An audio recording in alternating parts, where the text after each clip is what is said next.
Nah, kembali ke fotorespirasi, di mana fotorespirasi kita perhatikan ada kata foton dan ada respirasi, di mana untuk foto sendiri ini adalah energi cahaya yang sebenarnya orientasi yang sering kita gunakan untuk foton ini ke arah sintesis. Jadi kita kenal istilah fotosintesis atau pembentukan makanan menggunakan cahaya matahari.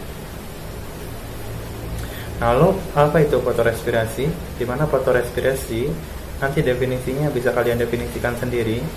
Nanti kita akan gambarkan bagaimana keadaan yang mengakibatkan fotorespirasi ini terjadi. Nah, jadi fotorespirasi ini terjadi ketika intensitas cahaya ini tinggi, kemudian ini mengakibatkan kadar oksigen di atmosfer itu menjadi tinggi. Jadi intensitas tinggi itu oksigen juga tinggi. Nah, kebaliknya dari ini, karbon dioksida itu menjadi rendah. Jadi intensitas cahaya tinggi, kemudian oksigen tinggi, karbon dioksidanya itu rendah. Nah, jadi keadaan di atmosfer berkaitan dengan kadar oksigen dan karbon dioksida ini pada siang hari kita orientasikan lagi pada fotosintesis, di mana fotosintesis dalam proses biosintesis kita kenal ada istilah tanaman C3, C4 dan tanaman CAM. Nah, pada tanaman C3 kita ingatkan kembali untuk C3 secara ringkasnya, tanaman C3 ini mengikat karbon dioksidanya itu menggunakan ribulosa difosfat atau RUDP, atau ada juga yang menyebutnya ribulosa bifosfat atau RUBP. Nah, RUBP ini bekerja bersama dengan enzim. Enzimnya itu adalah Rubisco, di mana enzim Rubisco ini tidak mampu membedakan antara oksigen dan karbon dioksida, sehingga dalam keadaan oksigennya yang tinggi ini mengakibatkan RUBP ini berikatan dengan oksigen, tidak berikatan dengan karbon dioksida, sehingga dalam keadaan ini RUBP ini mengalami oksidasi atau teroksidir, di mana RUBP itu kemudian membentuk asam glikolat. Jadi sekali lagi, RUBP seharusnya itu mengikat karbon dioksida untuk dilanjutkan dalam proses siklus Kelvin. Nah, ternyata di sini RUBP-nya itu malah mengikat oksigen, karena tadi untuk Rubisco-nya itu tidak bisa membedakan antara oksigen dan karbon dioksida. Maka di sini terjadi oksidasi. RUBP-nya teroksidir menjadi asam glikolat. Nah, proses oksidasi ini tidak menghasilkan energi,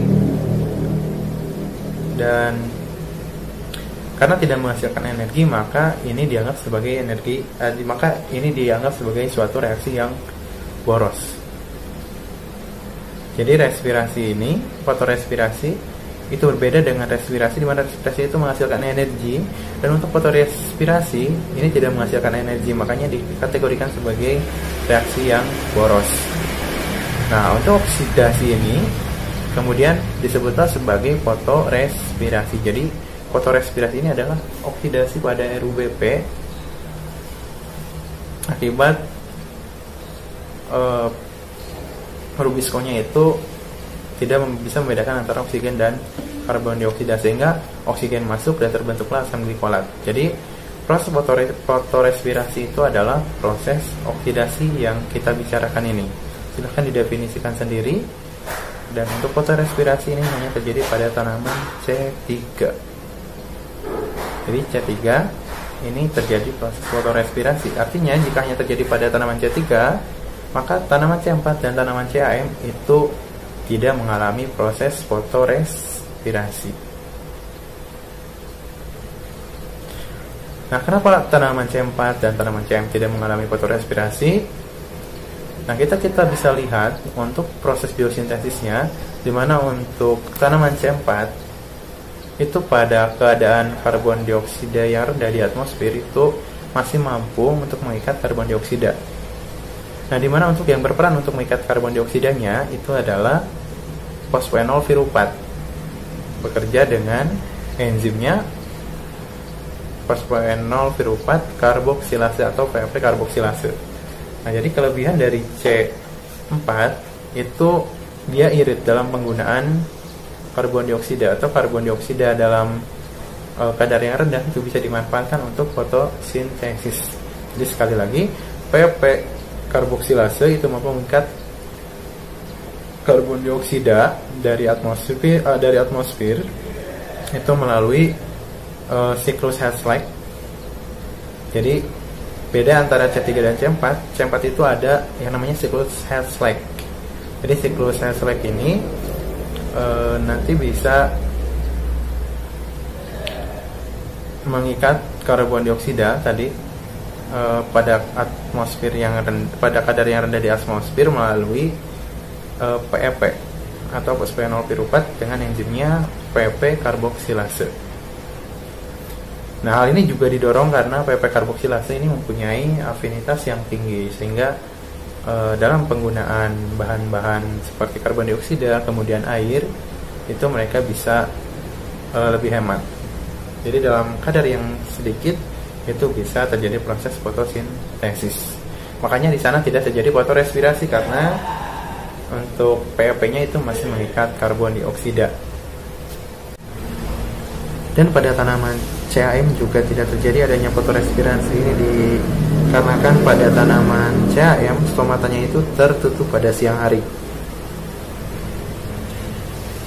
Kemudian juga pada tanaman CAM dalam biosintesisnya itu menggunakan untuk mengikat karbon dioksidanya itu menggunakan fosfonol piruvat atau PP dengan enzimnya berupa PP karboksilase. Ini sama dengan yang terjadi pada tanaman C4, sehingga pada CAM dan juga pada C4 itu tidak terjadi adanya fotorespirasi. Dan yang terpenting keduanya itu sama-sama melalui proses atau melalui siklus Hertzsprung. Nah, demikian penjelasan untuk fotorespirasi. Kenapa fotorespirasi itu terjadi pada tanaman C3 saja, tidak terjadi pada tanaman C4 dan tanaman CAM. Kemudian juga keadaan yang mengakibatkan fotorespirasi terjadi itu tadi kita sudah jelaskan bagaimana keadaan di atmosfer. Nah, untuk review saja, jadi untuk fotorespirasi itu terjadi pada tanaman C3,